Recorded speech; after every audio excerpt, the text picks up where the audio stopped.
বান্দা আল্লাহ তাআলার সবচেয়ে ঘনিষ্ঠ হয়, আল্লাহর কাছে যায় বান্দা সবচেয়ে বেশি যখন সে সেজদা করে।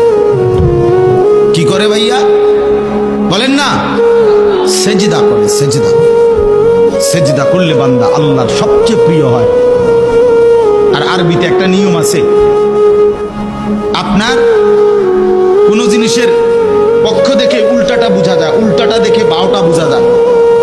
তো আরাফুল আশিয়া বিল আদবাদ, তো এটার উল্টা যেটা, তো এটাও তো বোঝাই যায়।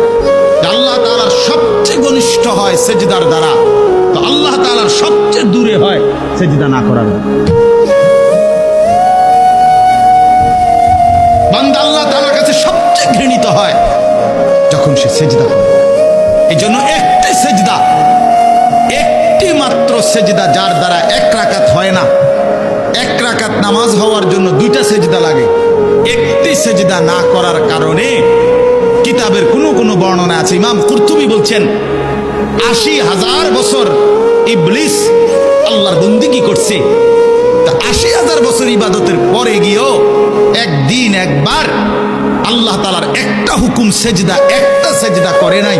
তো আল্লাহ তাআলা অনন্তকালের জন্য তাকে মরদুদ, মালউন, শয়তান, ইবলিস, তারে রাজিম, অভিশপ্ত বানায় দিছে, অভিশপ্ত বানায় দিছে। আরে অপদার্থ সন্তান, এই নওজোয়ান, তুই কতগুলো সেজদা দেস নাই নাফরমান, তুই কত বড় শয়তান,